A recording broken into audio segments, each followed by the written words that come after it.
Bonjour, mon nom est Joshua Giles et je suis avec Firebrand Global et je veux partager avec vous aujourd'hui une révélation puissante, une histoire surnaturelle qui s'est passée dans ma vie et qui va vraiment vous aider à comprendre la dynamique et la protection de Dieu sur votre vie.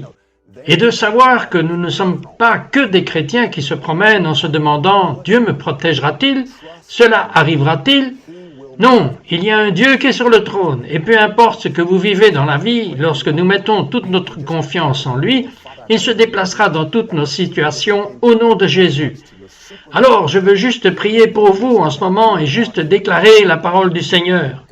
Père, je prie au nom de Jésus que ton peuple commence à ouvrir son cœur à ta protection surnaturelle, qu'il comprenne que tu es un Dieu qui protège, que tu es un Dieu qui est présent dans tous les temps de problèmes au nom de Jésus. Je me souviens d'une histoire, il y a de nombreuses années, où je marchais pour la première fois sur mon chemin dans le Seigneur, marchant, vous savez, alors que Dieu vous élève pour apprendre la dynamique de l'esprit, sortir de la vie de l'esprit, entrer dans la parole et simplement voir les choses commencer à avoir lieu.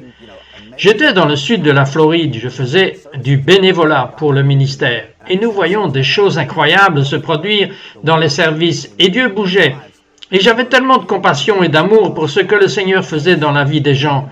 Nous étions au milieu du territoire des membres de gangs haïtiens dans le sud de la Floride. Et je me souviens que le Seigneur m'a donné beaucoup d'inspiration et d'idées sur comment les atteindre, comment vraiment les aider à sortir de leur esclavage. Je ne savais pas que beaucoup de choses qui allaient arriver allaient être des démonstrations de la puissance de Dieu, de l'amour de Dieu et vraiment du surnaturel à l'œuvre. Et je me souviens d'une fois où nous étions dans un service et il y avait beaucoup de gens autour. Il y avait près de 500 personnes qui étaient venues au service. Toute la ville en avait entendu parler et beaucoup de gens entraient. Mais dans cette ville, il y avait beaucoup de bastions du vaudou. Et vous aviez le prêtre du vaudou et vous aviez les gens qui ont cultivé une atmosphère là-bas qui maintenait les gens liés dans ce programme démoniaque et cette mission démoniaque que Satan voulait garder sur cette ville. Alors je me souviens quand Dieu nous a lancés dans ce domaine, c'était une période différente pour comprendre le combat spirituel, ce qui se passait dans l'esprit, mais aussi voir et naviguer dans le naturel pour surmonter ces choses. Maintenant, je me souviens que ce service en particulier était très incroyable, car à ce jour, je l'utilise comme souvenir de Dieu se manifestant dans ma vie. Et il peut faire la même chose pour vous. Nous devons juste parvenir à une compréhension dans notre cœur que Dieu est le même hier, aujourd'hui et éternellement, et qu'il n'est pas un Dieu qui nous oublie, mais qu'il en est un qui se manifeste. Il est très présent dans les moments difficiles. Et donc ce service a lieu, et je me souviens que je courais partout en faisant du bénévolat et en faisant juste tout ce que mes mains pouvaient faire.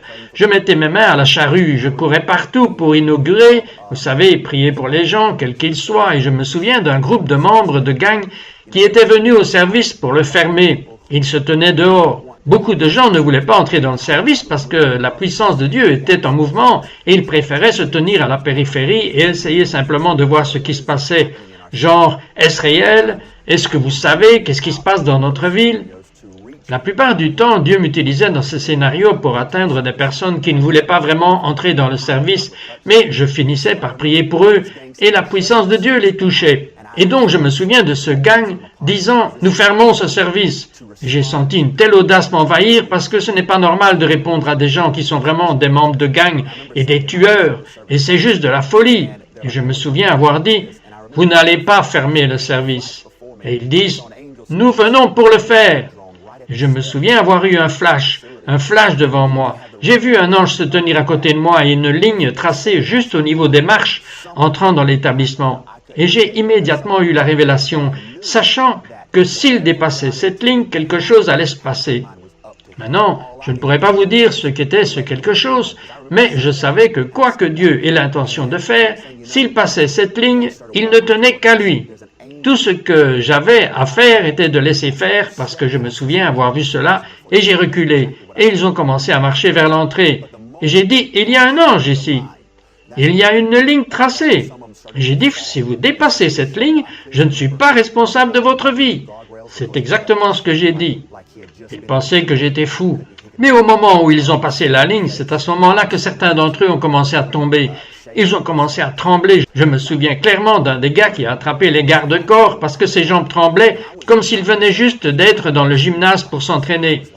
Ils pouvaient à peine marcher. D'autres sont tombés sur leur visage. Certains ont commencé à trembler vraiment, presque comme sous la terreur et terrifiés, se demandant ce qui arrivait à leur corps. Et j'étais moi-même sous le choc parce que je n'avais jamais rien vu de tel. Et je disais, mon Dieu, qu'est-ce que tu fais? J'ai donc dû me retirer et à ce moment être juste un spectateur. Et j'ai dit, waouh, c'est incroyable, Dieu utilise-moi pour gagner leurs âmes à Christ. Et alors j'ai commencé à leur dire, je vous avais dit que si vous dépassiez cette ligne, je n'étais pas responsable pour ce que Dieu fait. J'ai dit, Dieu est réel. Et je me souviens qu'ils ont dit, que pouvons-nous faire? J'ai dit, je vais vous amener à l'autel. Vous allez donner votre vie à Christ, vous allez vous repentir et tout ira bien. Je me souviens que le ministre demandait, mais qui sont ces gens? Et je lui ai dit, ils vont simplement se coucher à l'autel et donner leur vie à Christ. Eh bien, au moment où ils l'ont fait, le poids de Dieu était si fort sur eux que je me souviens qu'ils sont restés tous étendus sur le devant de l'autel pendant des heures, juste des heures sous la puissance de Dieu. Et je me souviens que quand le service était terminé, j'ai souri simplement et que la joie du Seigneur était sur moi. Et je me souviens d'avoir vu chacun d'eux debout et ils disaient « Mais que s'est-il passé? Je ne comprends pas, je me sens différent. » Et je les avais mis en cercle et j'ai pu vraiment leur dire « C'est ce que Dieu fait. » et commencer à vraiment à leur expliquer l'évangile dont ils avaient besoin. Qu'ils devaient entrer dans la parole, faire ces choses, renoncer au vaudou, renoncer aux forteresses démoniaques qu'ils avaient autorisées dans leur vie à travers différentes variables. Et quand ils ont fait cela, dès le lendemain, ils sont devenus la sécurité du ministère. Et Dieu a commencé à travailler dans leur vie. Alors j'ai commencé à voir la main du Seigneur bouger dans de telles dimensions que lorsque vous comprenez la puissance de Dieu, vous comprenez que Dieu imposera sa parole aux gens qui croient, alors votre confiance sera très grande. Et donc, je veux juste prier que vous soyez encouragés, que vous sachiez que Dieu va agir dans votre vie, que vous sachiez que Dieu est un protecteur. Et si vous proclamez hardiment la parole du Seigneur, peu importe quelle force démoniaque opère dans n'importe qui ou dans n'importe quelle région, Dieu donnera à votre voix l'autorité d'abattre ces forteresses. Alors Père, je prie maintenant au nom de Jésus et je déclare sur ton peuple que leur état d'esprit de la réalité sera changé par cette parole au nom de Jésus. Et ils commenceront à voir qui tu es. Et cette audace s'élèvera en eux comme un lion au nom de Jésus. Et ils auront la force d'aller de l'avant et de proclamer la parole du Seigneur dans leur région, dans leur territoire, sur leur famille, sur leurs proches, sur les routes et les chemins. Quoi que ce soit, je déclare au nom de Jésus que Dieu commencera à bouger dans votre vie et vous sortirez de ce moment avec un type différent d'audace, une justice en vous au nom puissant de Jésus. Et Père, je prie pour que chaque personne qui entend le son de ma voix ait une transformation dans son cœur, pour qu'une sainteté brûle en lui, une poursuite de la justice en lui, qu'il fasse les œuvres de Dieu et ne s'asseye pas sur le côté en disant que c'est juste pour le prédicateur sur scène, mais qu'ils sachent qu'ils sortiront et accompliront ta mission, ici, sur terre, au nom de Jésus.